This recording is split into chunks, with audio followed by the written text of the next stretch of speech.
দেশের রাজনৈতিক প্রেক্ষাপটকে মোকাবেলা করার জন্য ঐক্যবদ্ধ হয়ে আমরা নির্বাচন করেছি। এই 11 দলীয় নির্বাচনী ঐক্যে এমন দলও আছে যারা রাষ্ট্র ব্যবস্থায় ইসলাম প্রতিষ্ঠায় আন্তরিক না, বা তাদের এই রাষ্ট্র ব্যবস্থা ইসলামী রাষ্ট্র প্রতিষ্ঠার দাবির সাথে যারা একমত না, এমন দল সহ একটা আপাত জুলাই বিপ্লবের অভিপ্রায়কে বাস্তবায়নের জন্য একটা ঐক্য তৈরি করা হয়েছে। তো সেই জায়গায় আকীদা, বিশ্বাস এবং যেই চিন্তার চিন্তার মত পার্থক্য সত্ত্বেও এখানে একটা ঐক্য তৈরি হয়েছে। বিশেষ করে আমাদের এই পাক ভারত উপমহাদেশে মাওলানা মওদুদী সাহেবের প্রতিষ্ঠিত জামাতে ইসলামী নামে যে সংগঠন রয়েছে, এই সংগঠনের সাথে আমাদের পূর্বসূরীদের আকাবির আসলাফদের যুগ থেকেই আমাদের যে আকীদাগত চিন্তাগত যে মত পার্থক্য আছে, সেই মত পার্থক্য সম্পূর্ণ আপন জায়গায় একেবারে মতভেদ স্পষ্ট থাকার সত্ত্বেও চলমান রাজনৈতিক প্রেক্ষাপটকে মোকাবেলা করার জন্য বৃহত্তর চিন্তার ভিত্তিতে একটা ঐক্য তৈরি করা হয়েছে। এই ঐক্য কোনোভাবেই আকীদা এবং বিশ্বাসগত ঐক্য নয়। আমরা দ্ব্যর্থহীনভাবে এই কথা জাতির সামনে ব্যক্ত করছি, ইতিপূর্বে বহুবার করেছি, যে আমাদের আমিরে হেফাজত এই ক্ষেত্রে আমাদের পূর্বসূরীদের পক্ষ থেকে পরিচালিত ধারায় কোরআন সুন্নাহর বিভিন্ন অকাট্য প্রমাণের ভিত্তিতে যেই চিন্তা, বিশ্বাস, আকীদা এবং আদর্শের কথা বলে থাকেন, আমরা সেই চিন্তা, বিশ্বাস এবং আকীদার অনুসারী এবং সেটাকে দৃঢ়ভাবে ধারণকারী ব্যক্তি এবং সংগঠন।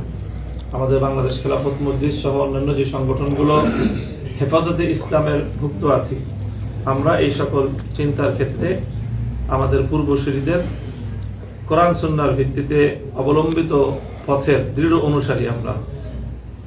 কাজেই আমাদের এই রাজনৈতিক ঐক্যের সুবাদে অনেকে এই ধরনের বিভ্রান্তি সৃষ্টির পায়তারা চালায় বা অপচেষ্টা করে যে আমাদের মধ্যে আদর্শগত বা আকীদাগত ঐক্যমত প্রতিষ্ঠিত হয়েছে, রাজনৈতিক ঐক্যের মধ্য দিয়ে এই কথাটি সম্পূর্ণ ভুল। কাজে আমি বাংলাদেশের যারা মূলধারার হক্কানি আলেমুল আমাদের অনুসারী যারা আছেন, তাদের সকলের প্রতি আমি এই ব্যাপারে উদাত্ত আহ্বান রাখছি যে আপনারা এই ধরনের কোনো বিভ্রান্তির শিকার হবেন না। আকীদা এবং বিশ্বাস, চিন্তা এবং চেতনা তার আপন জায়গায় কোরআন সুন্নাহর ভিত্তিতে পূর্বসূরী আকাবিরদের দেখানো পথ অনুযায়ী আমরা আমাদের পথেই পরিচালিত হচ্ছি এবং সামনের দিনেও আমরা এই পথে দৃঢ় এবং অবিচল থাকবো ইনশাআল্লাহ। তবে রাজনৈতিক প্রয়োজনে, দেশের প্রয়োজনে আমরা অতীতেও অনেক সময় অনেক অমুসলিমের সাথেও আমরা ঐক্যবদ্ধভাবে স্বাধীনতার সংগ্রাম করেছি। হিন্দু মুসলিম ঐক্যবদ্ধ হয়েও ব্রিটিশ বিরোধী আন্দোলনে আমাদের পূর্বসূরীগণ ভূমিকা রেখেছেন।